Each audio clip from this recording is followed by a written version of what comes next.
দেখতে দেখতে একটা বছর কেটে গেল। আবার এসে গেল জন্মাষ্টমী উৎসব। আর জন্মাষ্টমী মানেই পুজোর ঢাকে কাঠি। জন্মাষ্টমীর পরের অষ্টমী হলো দুর্গাষ্টমী, সব একসাথে বাঁধা। মহারাজ, আজ এত গুরুত্বপূর্ণ আলোচনা হচ্ছে, এর মধ্যে মন্ত্রী মশাই গেলেন কোথায়?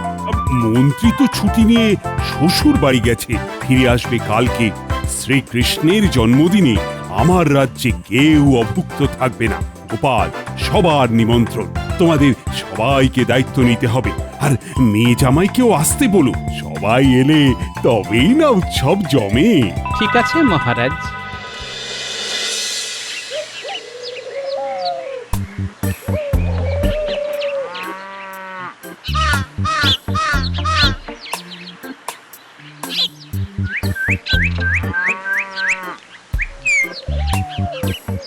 ও মা, এ বাবা জীবন যে তোমরা খুব ভালো সময় এসেছো। হ্যাঁ, মহারাজ তোমাদের কথা জিজ্ঞাসা করছিলেন।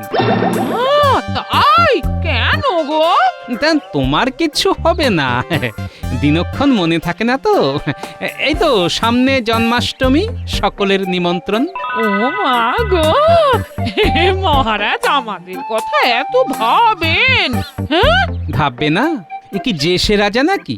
ইনি হলেন রাজাধিরাজ কৃষ্ণচন্দ্র রায়।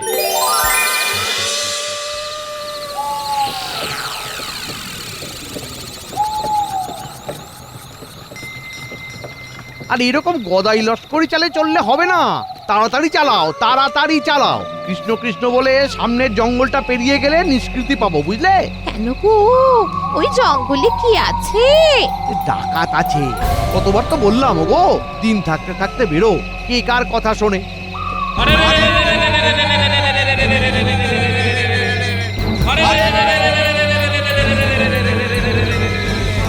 ওই আসছে। হে ঈশ্বর, রক্ষা করো গো, রক্ষা করো।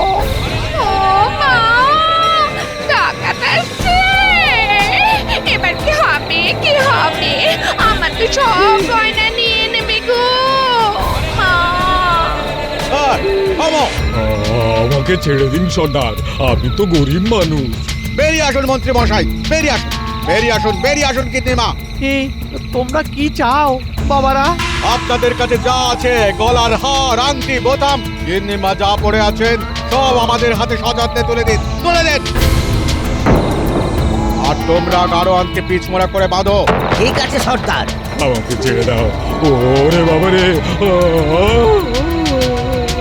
হে বন্ধু, দয়া করো, আমি খুব তুচ্ছ মানুষ। পুজো মেরে হাত বন্ধ করো না। সর্দার, মন্ত্রী মশাই তখন থেকে খুব বকছেন, এবারে নাকে থামতে বলুন, নইলে কিন্তু একেবারে চুপ করিয়ে দেবো। অত কথার কি, দাও চুপ করিয়ে। আচ্ছা, তোমরা আমার মতো তুচ্ছ লোককে কেন ধরছো? রাজ্যে অনেক লোক আছে, তাদেরকে ধরো। আমি নিজে তোমাদের সাহায্য করব। যা ঘটছে তা শুনে যাই, তারপর ভাগ্যে যা থাকবে তা হবে। মন্ত্রী মশাই, আপনি দায়িত্ব নিচ্ছেন তো? নিচ্ছি। সামনে জন্মাষ্টমীর পুজো, সবাই রাজপ্রাসাদে পুজোতে ব্যস্ত থাকবে। সেই সুযোগে পুরো কৃষ্ণনগরকে লুটে নেবে। হ্যাঁ, আমরা আপনাকে বিশ্বাস করব কি করে? তাহলে গিন্নিমাকে রেখে দিই। হ্যাঁ, গিন্নিমা, গিন্নিমা আমাদের জামিন রইলো। ও মা গো, আমাকে রেখে দেবে মানে? তাহলে তোমাকে রান্না করে দেবে কে? কত যেন সেবা করে, সব সময় দাঁতে দাঁতে পেশে। ওগো, কিছু বলো। দাঁড়াও দাঁড়াও, ভাবতে দাও। হ্যাঁ শোনো ডাকাত সর্দার ভাই, তোমরা আমার সাথে চলো। হ্যাঁ, আমার দুজন চেলা আছে, তাদের নাম বটা আর ঘটা।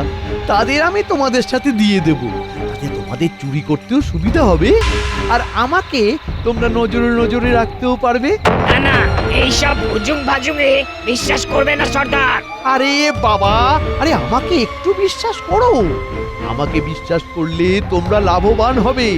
ষড়যন্ত্র করে যদি সিংহাসনটা পাই, তাহলে কথা দিলাম তোমাদের ডাকাতির ওপর আমার আর কোনো বারণ থাকবে না।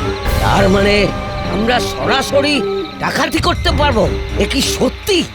সত্যি সত্যি সত্যি, এই সত্যি। ঠিক আছে, এই কদিন আমি তোমার বাড়িতে থাকবো। যদি কোনো বেচাল দেখি তাহলে কিন্তু খুব খারাপ হয়ে যাবে। এমন খারাপ হবে যা কিনা কল্পনাও করতে পারবে না, বুঝতে পেরেছো? না ভাই ডাকাত সর্দার, আমি রাজা হলে তোমাকে করব আমার রাজ্যের সেনাপতি। চলো চলো চলো ভাই, তুমি আমার বাড়িতে থাকবে, চলো। আর তোমার সাথীরা আমার চেলার ঘরে থাকবে। হ্যাঁ, তারপর পুজোর দিন রাতে সবার ঘর ভাঙা করে মহারাজকে বন্দি করে নিও। হ্যাঁ, ঠিক আছে ঠিক আছে, তাহলে ওই কথাই রইলো, তোরা সবাই ফিরে যা।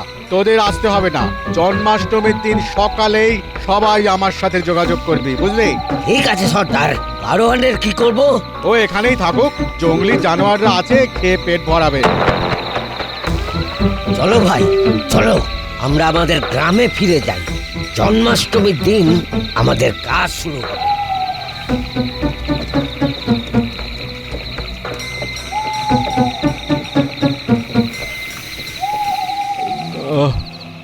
না, আমার তো মরলে চলবে না, আমাকে আমাকে বাঁচতেই হবে। হে ভগবান, হে কৃষ্ণ, আমাকে শক্তি দাও। কি ওটা? কি ওটা চকচক করছে? যাই তো গিয়ে দেখি। একটা কাঁচের টুকরো, এই কাঁচের টুকরোটাতে দড়িটা ঘষি।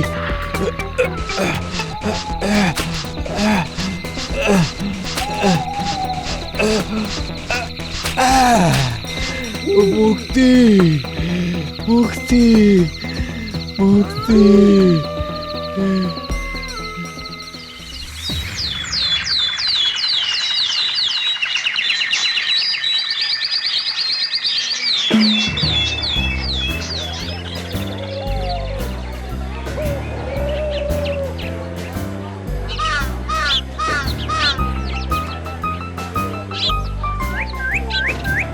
আরে মন্ত্রী মশাই যে কখন ফিরলেন? সাথে ইনি কিনি? সকালে গোপাল, দেখি বলে ভাঙা কপাল। মানে ইনি আমার ভাই। আপনার ভাই? তা আপনার ভাই কবে থেকে এলো? কোনোদিন তো শুনিনি। আগে শোনোনি তো কি হয়েছে, এখন শুনে নিয়েছো? আমি হলাম তোমাদের মন্ত্রী মশাইয়ের মাস্তুতো ভাই। ও বাবা, মাস্তুতো ভাই তো চুরি চুরি হয়। কিছু বললে নাকি? আমার জামাই যেটা বলেছে সেটা না শোনাই ভালো। তারপর মন্ত্রী মশাই কি চুনো? আমি কেন চুনো হতে যাব? চুনো তুমি।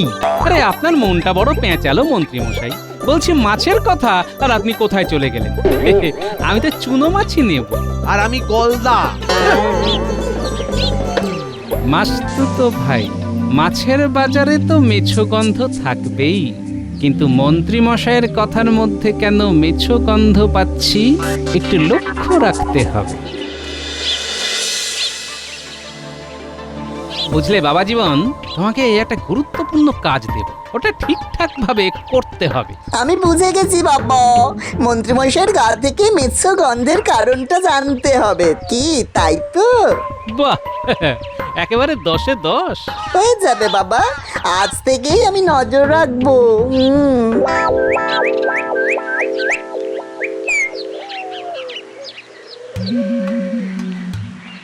মন্ত্রী মশাই, আমি সকালবেলা দুটো খেয়ে বেরিয়ে যাব, আবার আপনি যখন রাজসভা থেকে ফিরবেন তখন চলে আসব।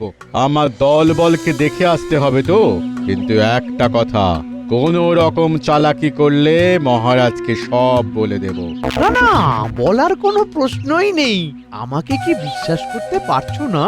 না না না, সে কি, আপনার মতো মাননি লোকের ওপর কখনো বিশ্বাস হারাতে পারি? চল চল, মিলে মিশে কাজ করব, আপনিও লাভ পাবেন, আমিও পাবো, ঠিক কি না? হ্যাঁ ঠিক। কি হে মন্ত্রী, কাল রাতে কখন ফিরলি? মধ্যরাতে ফিরেছি মহারাজ। সাথে মাস্তুতো ভাইকে নিয়ে। মানে মাস্তুতো ভাই? হ্যাঁ, তোমার আবার মাস্তুতো ভাইও আছে নাকি? এই গোপালকে নিয়ে তো আর পারা যায় না, খালি কাঠি করার জন্য বসে আছে। হ্যাঁ আছে তো, তাহলে জন্মাষ্টমীর দিন সকাল থেকেই মাস্তুতো ভাই আর গিন্নিকে নিয়ে চলে এসো। ঠিক আছে মহারাজ। আহা, নিয়ে আসতে পারতে তো, একটু আলাপ পরিচয় করতাম। সারাদিন বাড়িতে বসে কি করবে? মন্ত্রী মশাই পড়েছেন বড়ই সমস্যায়। মাস্তুতো ভাই এখন কোথায়?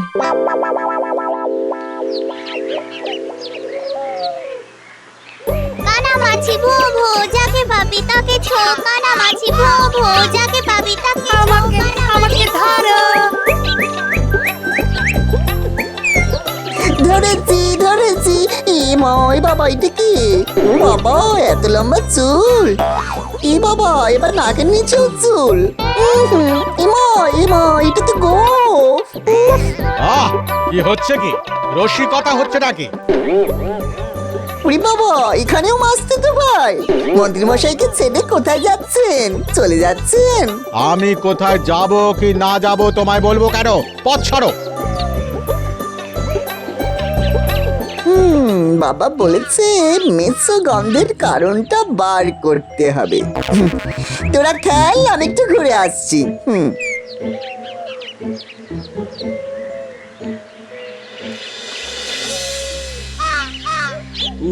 কতক্ষণ ধরে হাঁটছি, খুব ক্লান্ত লাগছে।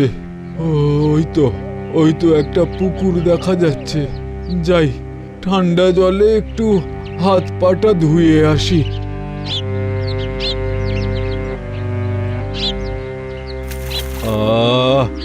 জলে পা দিতেই সারা শরীর ঠান্ডা হয়ে গেল।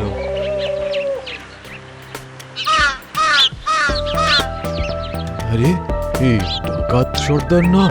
ওরে বাবা, হ্যাঁ তাই তো। আমাকে দেখতে পেলেই তো ভবলীলা সাঙ্গ করবে। ওরে বাবা রে, লুকিয়ে পড়ি বাবা।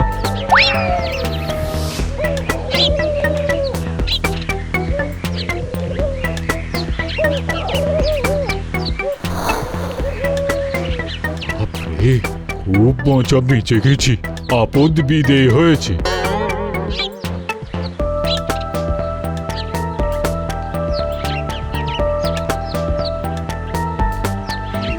আবার কি? এই রে, রাস্তাটা তো দুদিকে ভাগ হয়ে গেছে। মাস্তুতো ভাই কোন রাস্তায় গেল? ওই লোকটাকেই জিজ্ঞাসা করি। ওহে ভাই, মাস্তুতো ভাইকে দেখেছো? একটু আগে এখান থেকে গেল। ও, আপনি ডাকাত সর্দারের কথা জিজ্ঞেস করছেন? এই যে একটু আগে এদিক দিয়ে গেল। ডাকাত সর্দার? হ্যাঁ, ডাকাত সর্দার। বাবা রে, কাল রাতে ঠাকুরের দয়াতে বেঁচে গেছি। ও, তার মানে মন্ত্রী মশাই একটা ডাকাত সর্দারকে নিয়ে এসেছেন। এ বাবা!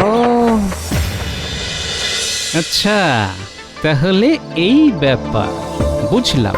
গিন্নি, আমাদের গাড়োয়ান ভাইকে একটু পেট ভরে খেতে দাও। আহ, বেচারি কাল সারা রাত থেকে অভুক্ত। আমি এক্ষুনি নিয়ে আসছি। আয় মিনু মা। আসছি মা। জন্মাষ্টমীর দিন তাহলে আর কোনো অঘটন ঘটবে না। আমার যে কি দুশ্চিন্তা হচ্ছিল। ভাবছো কেন? ঈশ্বর তার নিজের কাজ ঠিক করিয়ে নেন, কাউকে না কাউকে ঠিক পাঠিয়ে দেন। এই যেমন তুমি এসেছো, এবার বাকি কাজটা আমার। পালের গোদাকে ধরতে হবে। এক্ষুনি গিয়ে মহারাজকে বলে দিন।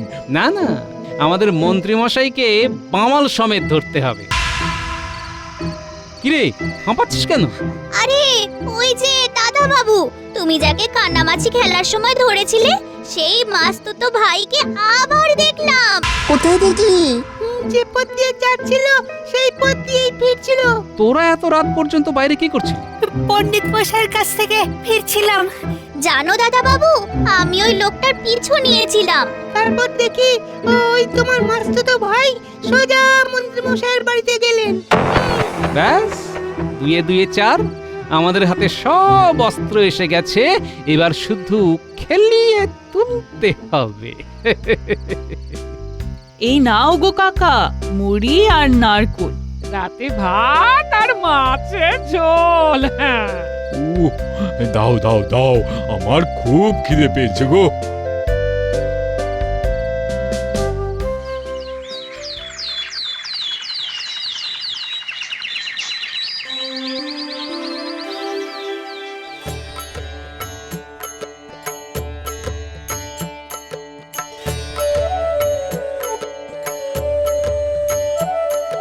জয় জয় গোবিন্দ গোপাল গদাধর কৃষ্ণচন্দ্র কর কৃপা করুণা সাগর। আয় বস মিনু, এসো গোপাল বউ। পণ্ডিত মশাই আসেননি? হ্যাঁ? এক্ষুনি এসে পড়বেন। এই মিনুমা, এই ডালাটা রেখে দে। হ্যাঁ,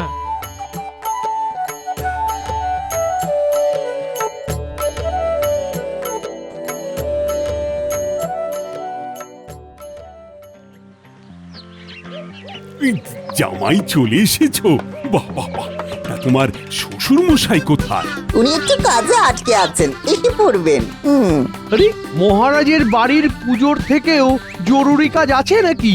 হঠাৎ করে আমার শ্বশুর মশাইয়ের মাস্তুতো ভাই চলে এসেছে, কারণ আমার কি একটা বিপদ হয়েছে। যা বাবা, গোপালেরও আবার মাস্তুতো ভাই আছে নাকি? জানতাম না তো। মন্ত্রীরও মাস্তুতো ভাই, গোপালেরও মাস্তুতো ভাই। ঠিক আছে, তা মন্ত্রী, তোমার মাস্তুতো ভাইকে নিয়ে এলে না তো?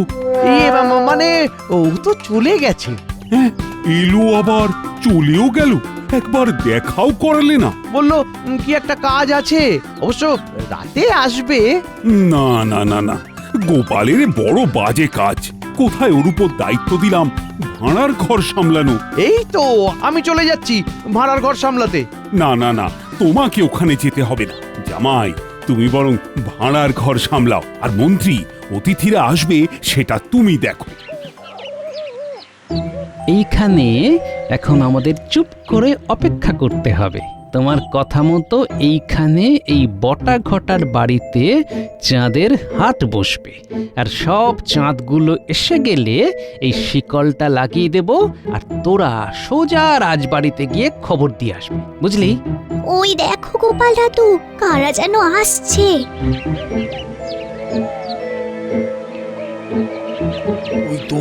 ওই তো ডাকাত সর্দার আর তার দলবল। ওই তো মাস্তুতো ভাই। হ্যাঁ, চোরে চোরে।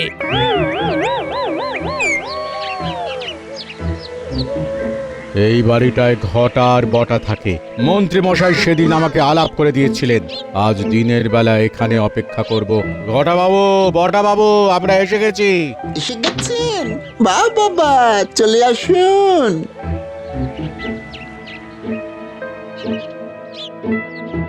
আমার বানর সেনা, যা মহারাজকে খবর দিয়ায়, আর আমরা দুই ভাই মিলে ওদের পাহারা দিই। জানলা দিয়ে শুকনো লঙ্কার গুঁড়ো ছড়িয়ে দিই। আর দেরি না করে মহারাজকে খবরটা দিয়ায়, আর মন্ত্রী মশাইকে সাথে আসতে বলবি। চলো ছাঁচিয়ে দিই।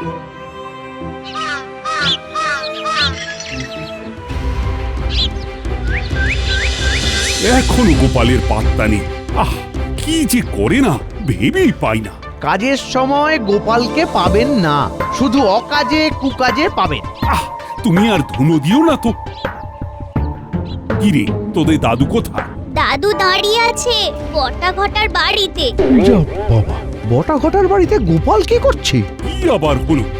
চলো তো মন্ত্রী। আমি এখানেই থাকি, লোকজন আসবে। না না, গোপাল দাদু আপনাকেও যেতে বলে দিয়েছে। চলুন। চলো চলো, নিশ্চয়ই কিছু একটা ঘটেছে।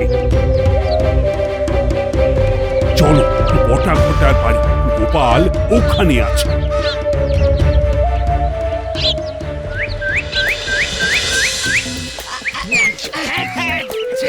ওরে ভাই, হ্যাঁ ওরে বাবারে। খুব ইচ্ছে ছিল, হ্যাঁ, শ্রীকৃষ্ণের জন্মদিনে তোমরা কৃষ্ণনগরের ক্ষতি করবে। তোমরা বুঝলে না যে রাজ্যের নাম কৃষ্ণনগর, সেই রাজ্যের ক্ষতি তোমরা করবে। হ্যাঁ, তোমাদের এত স্পর্ধা। আমাদের আমাদের আমাদের ঘাট হয়েছে। আমাদের আমাদের ছেলেরা আমরা বলেছিলাম সর্দার। কি হয়েছে গোপাল? সেনাপতি, তুমি এবার এই ঘর খুলে সবাইকে নিয়ে বাইরে এসো। মন্ত্রী মশাই, একে চিনতে পারছেন? এই সেই গাড়োয়ান যাকে অজ্ঞান করে জঙ্গলের মধ্যে ফেলে চলে এসেছিলেন, আর আপনার মাস্তুতো ভাই ভেবেছিল জঙ্গলি জানোয়াররা খেয়ে নেবে। মহারাজ, ওদের ধান্দা ছিল সবাই যখন পুজোয় ব্যস্ত থাকবে, ওরা সেই সুযোগে পুরো কৃষ্ণনগর লুটে নেবে, সব শেষে রাজপ্রাসাদ লুটবে। কিন্তু কিন্তু রাখে কৃষ্ণ মারে কে? ছি মন্ত্রী, ছি, তুমি না রাজ্যের মন্ত্রী, তোমার মনে এই ছি। ওদের আরো ভাবনা ছিল মহারাজকে সরিয়ে দিয়ে মন্ত্রীকে রাজা বানিয়ে প্রজাদের সব জিনিস লুটপাট করা। ছি সেনাপতি, এদের সবাইকে কারাগারে বন্দী করো।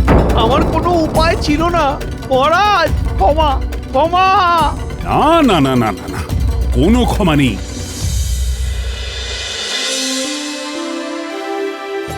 পুজো শেষ, এবার ভোগ বিতরণ। চলো চলো সবাই প্রভুর ভোগ গ্রহণ করি। জয় শ্রীকৃষ্ণের জয়।